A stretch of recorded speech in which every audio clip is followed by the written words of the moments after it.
ایک صاحب نے سوال لکھا ہے کہ مشکوٰۃ شریف کی روایت میں آتا ہے کہ حضرت رسالت پناہ صلی اللہ علیہ وسلم نے فرمایا کہ منحوس چیزیں تین ہیں: عورت، گھر اور گھوڑا۔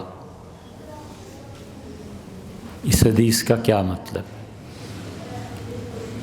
اگرچہ اس کی تشریح پہلے آپ سے عرض کر چکے ہیں، لیکن معمولی سی اس کی تفصیل کے ساتھ بات یہ ہے کہ کبھی بھی حدیث بغیر اساتذہ کے نہیں پڑھنی چاہیے۔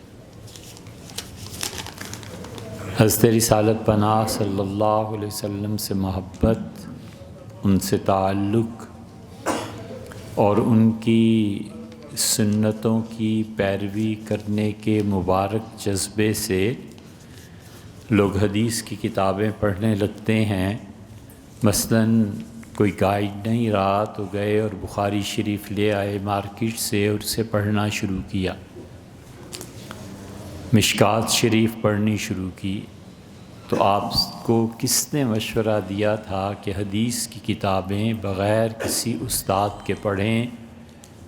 حدیث کی کتابیں اور احادیث بغیر استاد کے پڑھنا اپنے لیے گمراہی کا دروازہ کھولنا ہے، سمجھے؟ یہ حدیث یقیناً مشکوٰۃ میں، اس سے بھی بڑی کتابوں میں۔ اب ایک آدمی آپ کو لے کے بیٹھ جائے جو حدیث کا منکر یا وہ شریعت پہ اعتراضات کرتا ہو تو آپ کو کہے یہ تو تمہاری حدیث کی کتابوں میں اور مستند کتابوں میں آیا ہے، یہ تمہاری والدہ، بیوی، بہنیں یہ سب منحوس ہی ہیں، تمہارا گھر بھی منحوس ہے اور گھوڑا بھی منحوس ہے۔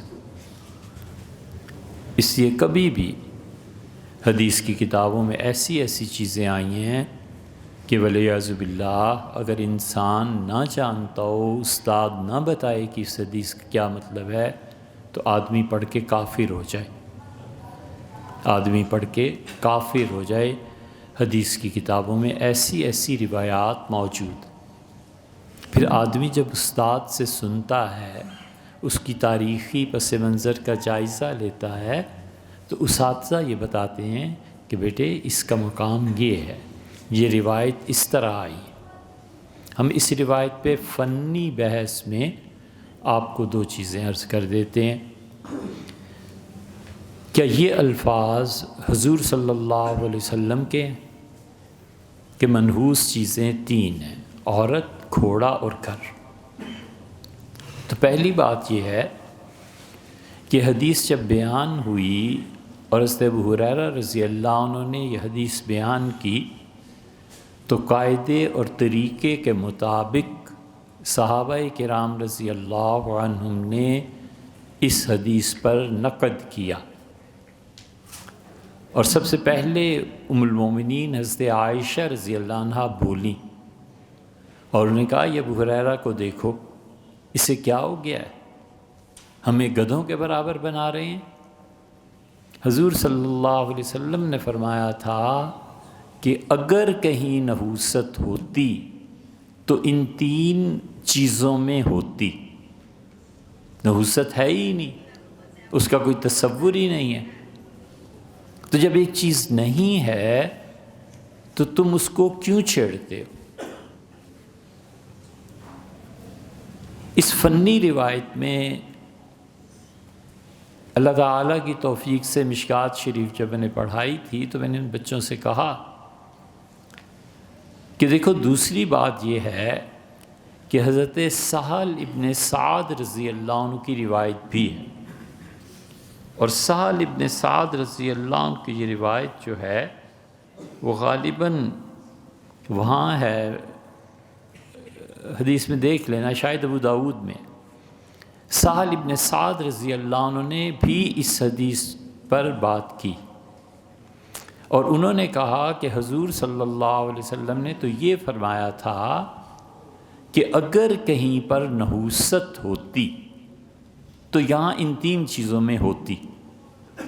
حضرت ابو ہریرہ رضی اللہ عنہ نے روایت کو شارٹ کیا ہے، مختصر کیا ہے، اور یہ کئی جگہ پر قاعدہ اور کلیہ ہے کہ ایک صحابی رضی اللہ عنہ ایک بات کو بالکل سادگی سے بیان کر دیتا ہے، دوسرا اس کی تشریح کر دیتا ہے،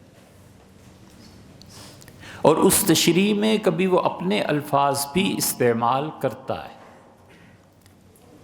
اس کی بڑی مثال مسلم کی ایک حدیث ہے کہ حضرت ابو ہریرہ رضی اللہ عنہ نے کہا کہ حضور صلی اللہ علیہ وسلم نے یہ فرمایا کہ میری یہ تمنا ہے، اور تین باتیں ارشاد فرمائیں۔ ان میں ایک روایت میں یہ آ گیا کہ میں نے اپنی والدہ کی خدمت کی یا میں کروں گا۔ یہ ہو ہی نہیں سکتا، کیونکہ حضور صلی اللہ علیہ وسلم کی والدہ صاحبہ کا انتقال بچپن میں ہی ہو گیا تھا۔ سیدنا ابو ہریرہ رضی اللہ عنہ اس کی تشریح کرتے ہوئے یہ بات کہی، تو اس لیے ایک صحابی ایک بات کو ڈائریکٹلی اس کو شارٹ کرنے کے لیے کہہ دیتا ہے، اور دوسرے صحابی رضی اللہ عنہ اسی کی تفصیل بیان کر دیتے ہیں۔ تو جب تک کسی شخص کے سامنے ایک ہی حدیث کے الفاظ کہاں کہاں کس کس کتاب میں کس تفصیل کے ساتھ آئے ہیں نہ پتہ ہوں، تو کوئی آدمی ایک حدیث کو پڑھ کے حکم نہیں لگا سکتا۔ مثلا مشکات پڑھ لی، اس میں یہ آیا کہ 3 چیزیں منحوس ہیں، اب اسے پتہ ہونا چاہیے کہ یہ حدیث اور کہاں کہاں آئی ہے، ابو داؤد میں آئی ہے، مسلم میں آئی ہے، بخاری میں آئی ہے، اچھا وہاں کیا الفاظ آئے ہیں، وہاں کیا الفاظ آئے ہیں، پھر آدمی ایک نتیجے تک پہنچتا ہے۔ اب یہ مشکات میں ایک صحابی رضی اللہ عنہ کی روایت ہے، ادھر آپ دیکھیں حضرت عائشہ رضی اللہ عنہ کی یہی روایت، اور سہل ابن سعد رضی اللہ عنہ کی بھی روایت دیکھیں تو بات صاف ہو جاتی ہے کہ حضور صلی اللہ علیہ وسلم نے کیا فرمایا تھا، کیا بنا۔ عقلاً اس حدیث کو پرکھتے ہیں، عقلاً جب ہم پرکھتے ہیں تو معلوم ہوتا ہے کہ اگر تاریخ پہ نظر ہو اور عربوں کی رسومات پہ نظر ہو تو حضور اقدس صلی اللہ علیہ وسلم کے ہاں، یعنی جس عرب معاشرے میں وہ تشریف فرما ہوئے تھے، مستقل تصور تھا فال لینے کا۔ فال خیر سے بھی لی جاتی تھی، فال شر کی بھی لی جاتی تھی، اور حضور صلی اللہ علیہ وسلم بہت زیادہ فال لیتے تھے۔ حضور اقدس صلی اللہ علیہ وسلم کی زندگی میں 20 واقعات ملیں گے جہاں فال لیتے تھے، اور فال ہمیشہ خیر کی، شر کی کبھی بھی نہیں۔ یہ جو آپ نماز کے بعد دعا مانگتے ہیں ہاتھ اٹھا کر، یہ بھی تو فال ہی ہے کہ میں اللہ سے ہاتھ اٹھا کر دعا مانگ رہا ہوں، اور خدا نے میرے ہاتھوں کو برکت اور رحمت سے بھر دیا ہے، اور میں اسے اپنے چہرے پہ مل رہا ہوں کہ میرا چہرہ انسانی جسم میں سب سے زیادہ شرف کی چیز ہے، سب سے زیادہ عزت کی چیز ہے، تو اللہ کی یہ رحمت اور برکت اور نور جو نازل ہوا ہے، اسے میں اپنے چہرے میں ثبت کر رہا ہوں، سمو رہا ہوں۔ فعالی تو ہے۔ صبح کی نماز پڑھائی اور سلام پھیرنے کے بعد لوگوں کی طرف منہ کر کے تشریف فرما ہوئے، اور پہلا سوال یہ پوچھا کہ قریش مکہ کی طرف سے آج کوئی آیا ہے مذاکرات کے لیے؟ عرض کیا گیا کہ سہل آئے ہیں۔ آپ نے فرمایا الآن جعل اللہ لکم سہلا، اب سہل آئے ہیں، سہل کا مطلب آسان چیز، نرم زمین، نرم مٹی۔ آپ نے فرمایا آج انشاءاللہ سہولت ہی سہولت رہے گی، اور سہل رضی اللہ عنہ آ کے تشریف فرما ہوئے، گفتگو شروع ہوئی، اور کچھ ہی دیر میں مسئلہ حل ہو گیا۔ یہ فالی تو لی تھی سہل کے نام سے۔ فرمایا وہ اونٹنیاں ہماری کوئی دودھ نکال دے۔ ایک کھڑا ہوا، پوچھا تمہارا نام، اس نے جو نام بتایا فرمایا بیٹھ جاؤ۔ دوسرا کھڑا ہوا، اس سے پوچھا تمہارا نام، تو اس نے غالباً بتایا نفع دین، آپ نے فرمایا تم جاؤ۔ یہ فعالی تو لیتے تھے حضور اقدس صلی اللہ علیہ وسلم۔ فعال کا نیگیٹو سائیڈ، اس کی نیگیٹو ایٹیٹیوڈ وہ یہ تھا کہ عرب منحوس فعالیں بھی لیتے تھے، بجائے اس کے کہ اس میں جو نیگیٹیوٹی کسی چیز میں پائی جاتی ہے اسے اللہ کی طرف پھیریں، دعا کے ذریعے اللہ سے درخواست کریں۔ وہ مستقل عقیدہ رکھتے تھے کہ کوا نظر آ گیا ہے لہٰذا آج تو یہ ہو جائے گا، فلاں چیز آ گئی ہے یہ آج ہو جائے گی۔ فلاں جانور فلاں ہڈی نظر آ گئی ہے، یہ آج ہو جائے گا۔ منحوس جانور، منحوس گھر۔ حضور اقدس صلی اللہ علیہ وسلم کا ابو داؤد میں آتا ہے، کچھ لوگ آئے، ان کا عرض کیا کہ اللہ کے رسول، ہم پہلے جہاں رہتے تھے ہم تعداد میں بہت زیادہ تھے، اس گھر میں جب سے ہم شفٹ ہوئے ہیں ہم کم ہوتے جا رہے ہیں، مرتے جا رہے ہیں لوگ۔ تو رسول اللہ صلی اللہ علیہ وسلم نے فرمایا کہ گھر تبدیل کر دو۔ یہ چیز ہوتی ہے، بعض لوگوں کو بعض چیزوں سے مناسبت نہیں ہوتی، لیکن یہ حکم لگانے کے لیے کہ اس آدمی کو اس چیز سے مناسبت نہیں ہے، بہت گہرا علم درکار ہے، وہ ہوتا نہیں۔ اس لیے وہ آسانی سے کہتا ہے کہ منحوس کیا چیز ہے یار۔ حق تعالی شانہ کس نحوست کو دور نہیں فرماتے۔ اس لیے اگر نحوست ہوتی تو ان تین چیزوں میں نحوست ہوتی۔ یہ ہے عقلی بات، اور عقلاً بات یہ ہے کہ نحوست کا مطلب کیا ہوتا ہے اور برکت کا مطلب کیا ہوتا ہے۔ برکت کا مطلب یہ ہے کہ وہ چیز انجام کار ایک اچھے انجام پر پہنچے۔ تبارک الذی، بہت ہی برکت والی وہ ذات ہے، یعنی مبارک کا مطلب یہ ہے کہ اللہ کی ذات ہے جو تمہارے انجام کو اچھا کر دے گی۔ اللہ تعالیٰ کی ذات ہے جو تمہارے بچوں میں برکت دے گی، یعنی ہر بچہ ٹاپ کا ہو جائے گا ماشاءاللہ، رزق ٹاپ کا ہو جائے گا، تھوڑا سا رزق بھی تمہیں کافی ہو جایا کرے گا۔ اسی لیے اللہ نے فرمایا وَقِيلَ يَا نُوحُ اهْبِطْ مِنَّا، ہم نے کہا نوح سے زمین پہ اتر، کشتی کو چھوڑ زمین پہ چلا جا۔ بِسَلَامٍ مِنَّا، ہماری طرف سے نوح سلامتیاں نازل ہوں، وَبَرَكَاتٍ عَلَيْكَ، اور نوح ہم تمہاری اولاد میں برکت دیں گے، وَعَلَىٰ أُمَمٍ مِّمَّن مَّعَكَ، اور تیرے ساتھ جو جانور اتریں گے نا اور انسان، ہم ان سب کی اولادوں میں برکتیں دیں گے۔ وہ 80-85 آدمی تھے، کائنات اربوں سے بھری پڑی ہے ان کی اولاد سے، خدا نے جو کہا وہ پورا ہوا۔ وَأُمَمٌ، اور ہم ان امتوں کو بھی، ان قوموں کو اٹھائیں گے جنہیں ہم فائدہ پہنچائیں گے، اور وہ قومیں بھی پرورش پائیں گی جو ہمارے عذاب کی مستحق ٹھہریں گی۔ تو برکت کا تصور قرآن بھی یہی کہتا ہے، تبارک اسم ربک، تیرے پروردگار کا نام بہت برکتوں والا ہے۔ حضور اقدس صلی اللہ علیہ وسلم نے خود فرمایا، آپ کھانا کھانے کے لیے تشریف فرماتے، پھر آپ ہنسے، تو عرض کیا گیا ہنسی کا سبب، تو آپ نے فرمایا یہ ایک بچہ آیا ہے، کھانا اس نے شروع کیا، پھر اس نے بسم اللہ نہیں پڑھی تو اس کے ساتھ شیطان بھی بیٹھ گیا، پھر جب نے بسم اللہ پڑھی تو شیطان نے جو کچھ کھایا تھا وہ قے کر دیا اور بھاگ گیا، تو اس کے بھاگنے پہ مجھے ہنسی آ گئی۔ شاہ ولی اللہ صاحب رحمۃ اللہ حجت اللہ البالغہ میں لکھا ہے، اب شاہ صاحب پہ اعتراض کرو پھر کیا ہوگا۔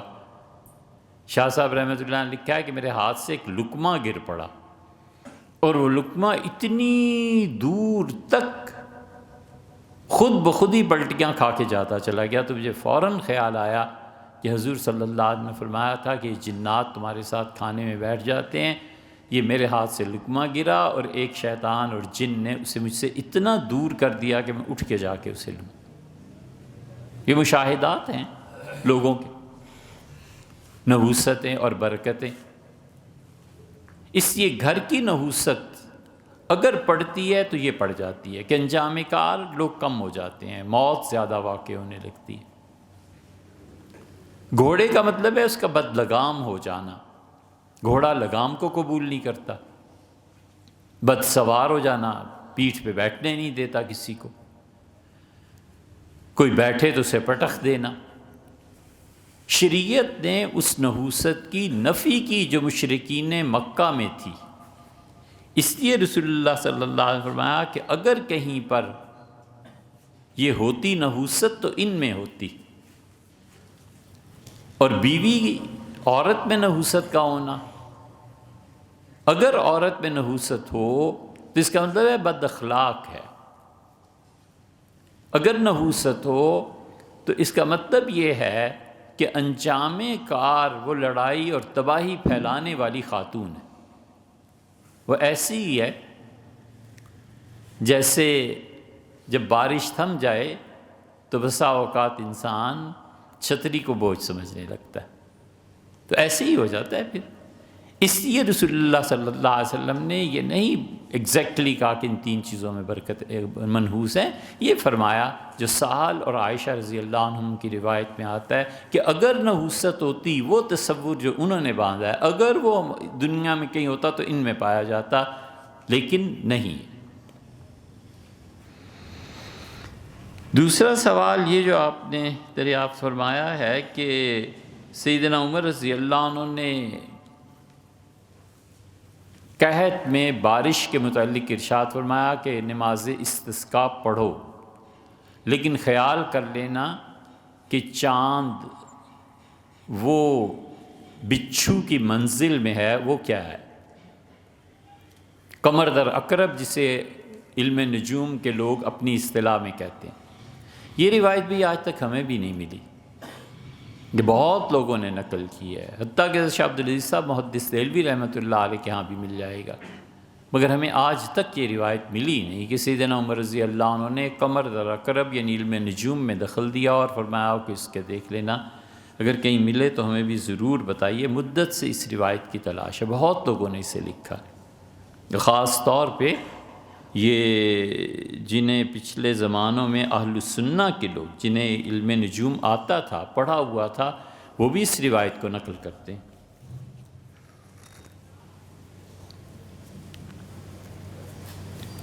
ایک چیز یہ بہت مرتبہ گزر چکی فضول بات ہے کہ پاکستان دارالاسلام ہے یا نہیں۔ دیکھیں، پاکستان بالکل دارالاسلام ہے۔ یہ جو اسے کہتے رہے نا کہ دارالحرب ہے اور یہاں سے ہجرت فرض ہے اور یہاں پر سول نافرمانی کی تحریک اٹھانی چاہیے، ان سب سے پوچھو کہ دلیل کیا ہے تمہارے پاس؟ محض فتنے اور فساد پیدا کرنا، محض پاکستان کو دارالحرب قرار دے کے پھر یہ ثابت کرنا کہ یہاں پر جہاد اور یہ چیزیں ہونی چاہیے۔ اگر دارالحرب ہے تو دارالحرب کا مطلب یہ ہے کہ پاکستان میں ریلوے کی پٹڑیاں اکھیڑ دی جائیں۔ اگر یہ دارالحرب ہے تو پھر شرعی حکم یہ ہے کہ بینکوں کو لوٹ لیا جائے۔ اگر یہ دارالحرب ہے تو اس کا مطلب یہ ہے کہ اپنے مخالفین کی خواتین باندیاں بنا لی جائیں۔ کچھ عقل کے ناخن لینے چاہیے، کچھ ہوش کرنا چاہیے۔ یہ فتوے ہیں یا خدا کے دین کے ساتھ کھیلنا ہے؟ خود سوچو، تمہاری عورتوں کو گھر سے اٹھا کر لے جائیں کہ دارالحرب ہے، اور جا کے بینک لوٹ لیں اور گھر میں خزانے لوٹ لیں کہ دارالحرب ہے۔ جب آپ دارالحرب کہتے ہیں تو آپ کو اس دارالحرب کی امپلیمنٹیشن جہاں جہاں پر بھی ہوتی ہے اس کو نافذ کرنا چاہیے۔ ایک آدمی کے متعلق کوئی کہتا ہے، سیدنا عمر رضی اللہ عنہ سزا دیتے تھے، اس لیے کسی بھی دنیا کے بچے کو کہنا، گالی دینا کہ تمہارا نسب صحیح نہیں ہے، تمہارا باپ کوئی اور ہے، یہ شریعت کی نظر میں حد لگتی ہے اس پہ۔ حضور اقدس صلی اللہ علیہ وسلم، خدا کی لعنت پڑے اس پہ جو کسی کا باپ تبدیل کرے۔ یہ حرام ہونے کی گالی یہی تو ہے، اور کیا چیز ہے؟ کیونکہ کسی بچے کے متعلق یہ کہنا کہ یہ والد ہیں، اس کا مطلب ہے کہ آٹومیٹیکلی تسلیم کر لیا گیا کہ اس کی والدہ اور وہ جو شخص ہے ان دونوں کا قانونی تعلق ہے، نکاح کے ذریعے قائم ہے۔ بیٹا کہہ دینے سے یہ لازم آ گیا کہ اس آدمی کی وراثت میں اس کا حصہ ہے، اور بیٹے کے انتقال کی صورت میں وہ باپ ہے، اس کا حصہ ہے۔ یہ کہنے سے یہ ثابت ہو گیا کہ اس آدمی کی جتنی اور باقی اولاد ہے وہ اس کے بہن بھائی قرار پائیں گے۔ جب بہن بھائی قرار پائیں گے تو وراثت بھی اسی حساب سے تقسیم ہوگی، اور بہن بھائی قرار پائیں گے تو رشتے بھی نہیں ہوں گے۔ اس کا مطلب یہ ہو گیا کہ اب جو بھی اس کی شادی ہوگی بچے کی، اس کا وہ سسر بنے گا، اور اگر کوئی گڑبڑ کی ایسی بات ہوئی تو اس پر سارے شرعی احکامات لاگو آئیں گے۔ کہا تو ایک لفظ ہے نا کہ اس کا بیٹا ہے، اب آگے بیٹے کی امپلیمنٹیشن کرو، کہاں کہاں پر جا کر وہ اپنے اثرات مرتب کرتا ہے۔ اسی ہوش کے ناخن لینے چاہیے۔ جامع الفصولین اور حنفی فقہا کی دیگر کتابیں، انہوں نے کہا کسی ملک میں اگر شریعت کا ایک حکم بھی باقی ہے تو وہ دارالحرب نہیں ہو سکتا۔ اس لیے ہمیں تو خود اس فتوے پہ بڑا تعجب اور اشکال پیش آتا ہے جو کہتے ہیں کہ حضرت شاہ عبدالعزیز صاحب محدث دہلوی رحمۃ اللہ علیہ دیا، گرچہ بہت سے ہمارے بزرگوں نے، ہمارے اساتذہ اس فتوے کا ذکر کرتے تھے، سب مانتے تھے، مگر ہمیں کئی مرتبہ تردد پیدا ہوتا ہے کہ حضرت شاہ عبدالعزیز صاحب رحمۃ اللہ جیسا آدمی ہندوستان کے متعلق فرمائے کہ دارالحرب ہے، یہ کیسے ہوا ہوگا؟ یہ ایک علمی بحث ہے۔ لیکن پاکستان کو دارالحرب کہنا سوائے شر انگیزی کے، فتنے پھیلانے کے اور لوگوں کی مال جان برباد کرنے کے اور کیا ہے؟ پچھلے 30-40 سال نہیں بھگت چکے تمہارے یہ فتوے کہ دارالحرب ہے، اور لڑو اور بم مارو اور ان کے اور مزارات کو تباہ کرو اور یہ کرو۔ اتنی کڑی آزمائش سے گزرنے کے باوجود ٹھنڈے نہیں ہوئے بھی۔ حضور اقدس صلی اللہ علیہ وسلم جب خندق پہ تشریف لائے تھے اور یا خندق کے بعد آپ نے تبصرہ فرمایا حالات پہ، جب حدیبیہ میں آئے، خندق کے بعد جب حدیبیہ میں آئے تو حضور اقدس صلی اللہ علیہ وسلم نے فرمایا ان پاگلوں کو لڑائی کا شوق چرا گیا ہے، اور ان لڑائیوں کے شوق نے انہیں فاقوں تک پہنچا دیا ہے، محتاج ہو کے رہ گئے ہیں، لیکن پھر بھی مجھ سے لڑنا چاہتے ہیں۔ اللہ کی قسم اگر یہ لڑیں گے تو میں پھر بھی ان سے لڑوں گا، میں بھی لڑوں گا۔ اب حضور اقدس صلی اللہ علیہ وسلم کا غصہ اور ان کا اتنا شدید لہجہ لوگوں کو دہلا دینے کے لیے کافی تھا۔ وہاں بھی خبر پہنچ گئی کہ انہوں نے شدید تنقید فرمائی ہے کہ فاقوں تک پہنچ گئے ہیں، فاقہ کشی کی نوبت آ گئی، اور انہیں ابھی تک یہ جنون سوار ہے جنگ کا، روکی سوکی کھائیں گے، ایٹم بم بنائیں گے۔ بنایا ہے نا تم نے تو تم کرو، بھگتو اس کو۔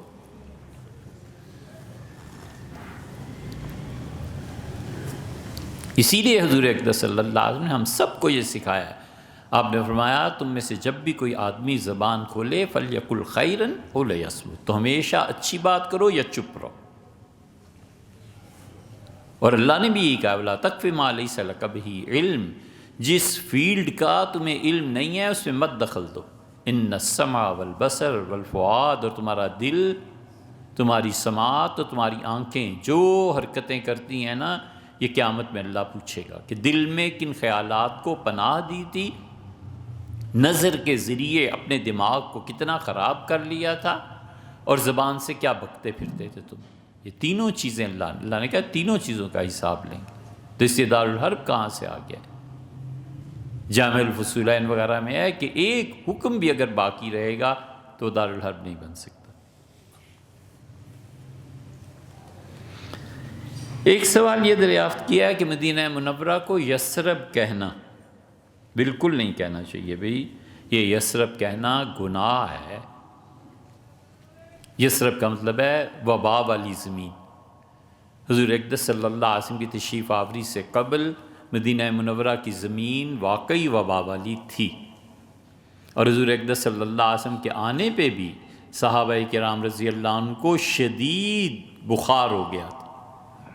حضرت بلال رضی اللہ عنہ راتوں کو اٹھ کے روتے تھے اور کہتے تھے کہ کیا کبھی وہ دن بھی آئے گا جب مکہ کی وادی شامہ اور فلاں وادیاں ہم دیکھیں گے، اور کیا وہ دن بھی آئے گا کہ وہاں کی نرم گھاس سے ہم دوست مل کے بیٹھیں گے وہاں کی نرم گھاس پہ۔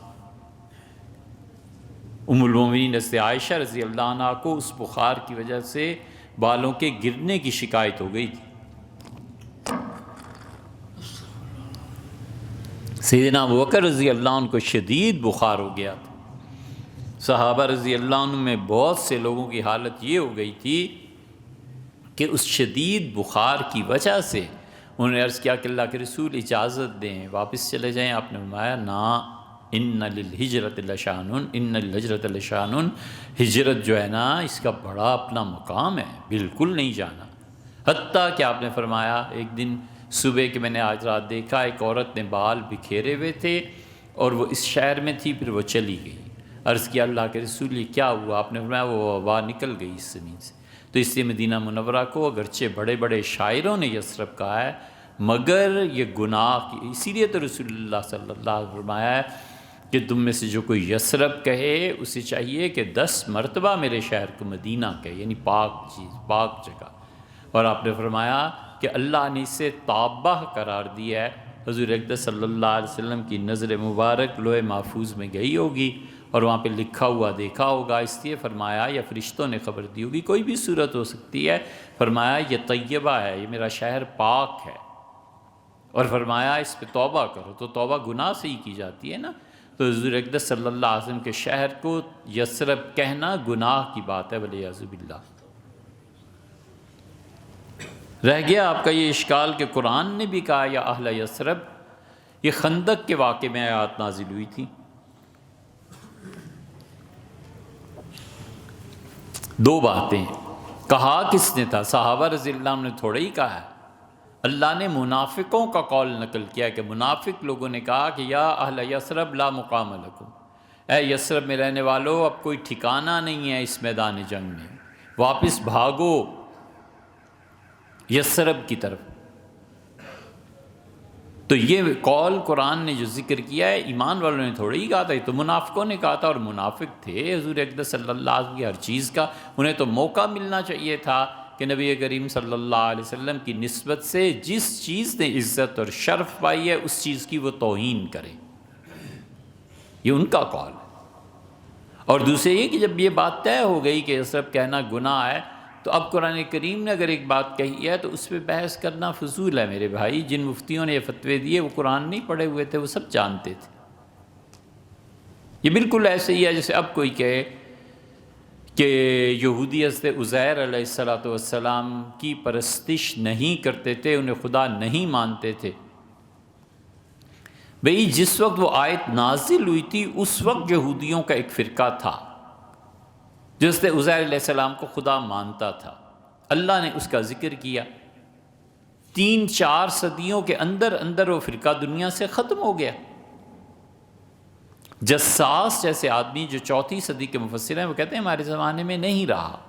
اب کوئی آدمی قرآن کی اس آیت کو اٹھائے کہ قرآن نے جھوٹ بولا ہے ولیعذ باللہ، اور ہم تو یہودی کہے کہ بھئی تم اس وقت پرستش کے تمہارا ایک فرقہ تھا اس وقت ختم ہو گیا، تو اس لیے یثرب کہنا گناہ ہے۔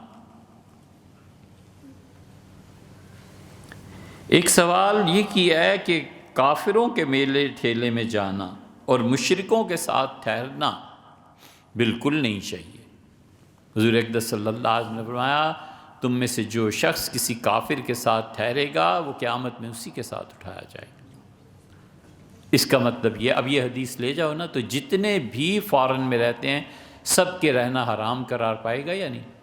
اس کا مطلب محدثین اور اساتذہ نے یہ لکھا ہے کہ کوئی آدمی کسی کافر کے ساتھ رہے، اس حد تک محبت اور تعلق پیدا ہو جائے کہ اس کی کفر کی رسوم میں بھی شریک ہونے لگے، تو اس کو فرمایا کہ قیامت بھی تم اسی کے ساتھ اٹھائے جاؤ۔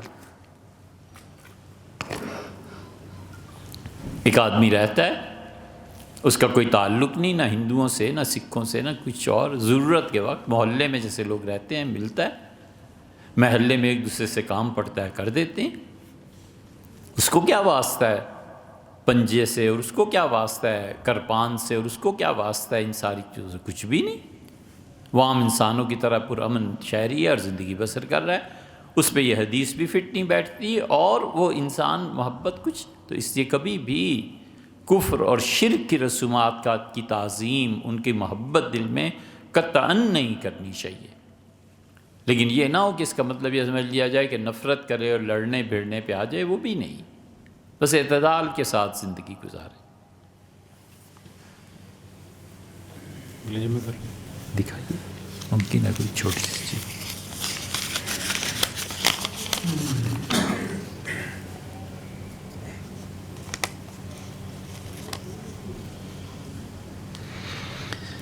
جس انسان کا کوئی مذہب نہ ہو تو ظاہر ہے کہ وہ کافر ہے، اور کیا ہے؟ اس انسان کے لیے کوئی مذہب بھی نہیں ہے تو اس تمام مذاہب کا اللہ کے ہونے کا بھی انکار کر رہا ہے نا۔ کتابوں یہ خدا کی کتابوں کا بھی تو انکار کر رہا ہے، انبیاء علیہ السلام کا بھی تو انکار کر رہا ہے نا۔ مذہب کا نہ ماننا یہ خود کفر ہے، اس لیے کہ مذہب زندگی کے ہر شعبے پر حاوی ہے۔ مذہب تقاضا کرتا ہے، وہ ایک نظریہ ہے، وہ کہتا ہے کہ انبیاء علیہ السلام پہ ایمان ضروری ہے۔ وہ کہتا ہے مذہب اس کو کہ جو کچھ کر رہے ہو نا، ایک دن آئے گا تمہیں اس کا حساب دینا پڑے گا۔ گناہ سے روکنے اور رکنے کے لیے سب سے مؤثر چیز اللہ کے ہاں حساب دینے کا تصور ہے۔ اس سے بڑی کوئی چیز نہیں، کوئی قانون دنیا کا، کوئی بڑے سے بڑا قانون اور کوئی بڑی سے بڑی سزا بھی انسانوں کو گناہ سے نہیں روک سکتی۔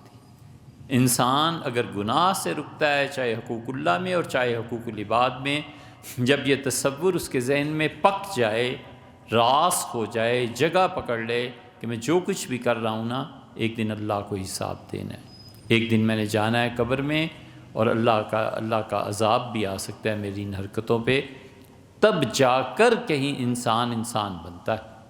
اور اس کا مذہب ہی کوئی نہیں ہے، کیا ہم اسے اجازت دے دیں گے کہ وہ جو مرضی ظلم کرتا رہے؟ خدا تو ہے ہی نہیں۔ اسی لیے اللہ تعالیٰ نے قرآن میں اس کا بھی ذکر کیا ہے۔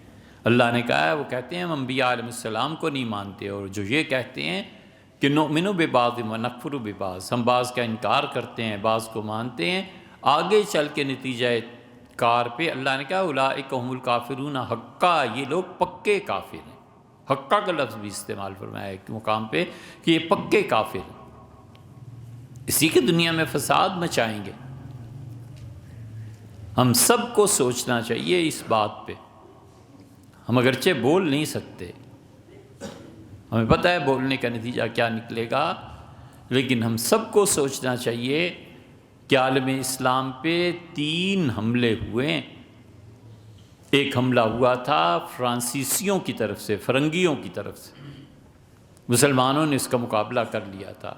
دوسرا حملہ ہوا تھا یہ ایسٹ انڈیا کمپنی کا، اور ان کا بھی مقابلہ کر لیا تھا مسلمانوں نے۔ وہ سب یہی کہتے تھے، فرانسیسی بھی اور انگریز بھی، کہ تم عبادت کرو اپنے گھروں میں رہ کے۔ مولانا تھانوی رحمۃ اللہ علیہ خانقاہ چلاتے رہیں، ہمیں کیا ہے۔ مولانا احمد رضا خان صاحب بریلوی میں فتوے دیتے رہیں، جو مرضی کریں، ہمیں کیا ہے۔ یہ ان کی ساری پالیسی کا نچوڑ عرض کر رہے ہیں۔ سر سید نے یونیورسٹی بنا لی تو ہمیں کیا ہے۔ اپنی نجی زندگی پہ عمل کرتے رہو، لیکن اگر تم نے بات کی قانون کی، بات کی آزادی کی، تو ہم پیس کے رکھ دیں گے تمہیں، اور انہوں نے کیا۔ خبردار نظام کی تبدیلی، خبردار، بس دین اتنا ہے کہ تم اپنے گھروں میں عبادت کرو۔ اب تیسری قوت جو حملہ کر رہی ہے نا، اور تیسری قوت جو آ رہی ہے، یہ چائنا ہے۔ کوئی دین نہیں، کوئی مذہب نہیں، کوئی اخلاقیات نہیں، کوئی رشتوں کا تقدس نہیں، کچھ نہیں، حتیٰ کہ وہ کہہ رہے ہیں کہ تمہیں پہلوں نے اجازت دے دی تھی گھر میں نماز اور قرآن پڑھنے کی، ہمارے نزدیک گھر میں چھپ کے نماز پڑھو گے تو بھی ہم ماریں گے۔ قرآن کسی گھر سے برآمد ہو گیا تو یاد رکھو تمہیں لٹکا دیں گے۔ یہ فیوچر ہے مسلمانوں کا، اس سارے خطے کے مسلمانوں کا۔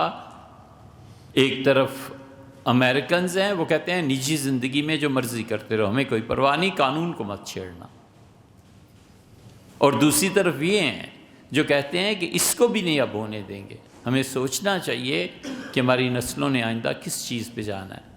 اللہ کہتا ہے اس حضر یعقوب الموت، اور جب یعقوب علیہ السلام پہ وفات کا وقت آیا، اسے اپنے سارے بچوں کو بلایا، یوسف، بنیامین، سارے اس کے بیٹے پوتے سب جمع ہوئے، اسے کہا سب سے بڑا سوال میرے بچوں میری زندگی کا یہ ہے کہ ما تعبدون من بعدی، میرے بچوں میرے بعد عبادت کس کی کرو گے، میرے لیے بڑا مسئلہ ہے۔ اور یہ یعقوب علیہ السلام کے جو والد تھے اسحاق، ان کے والد ابراہیم علیہ السلام، اللہ نے تعریف کیا، اللہ نے کہا وَجَعَلَهَا كَلِمَةً بَاقِيَةً فِي عَقِبِهِ، اور ابراہیم اتنا اچھا ہمارا دوست تھا کہ وہ اپنی اولاد کو وصیت کر کے گیا کہ اس پاک کلمے لا الہ الا اللہ پہ قائم رہنا بچوں، میری یہ تمہارے لیے تحفہ ہے، میری نسلوں کے لیے، میں اپنی نسلوں کو کیا عقیدہ دے کے جا رہا ہوں، لا الہ الا اللہ۔ اللہ نے کہا کلمتاً، اور طیبہ، پاک جملہ وہ اپنی اولاد میں چھوڑ کے گیا۔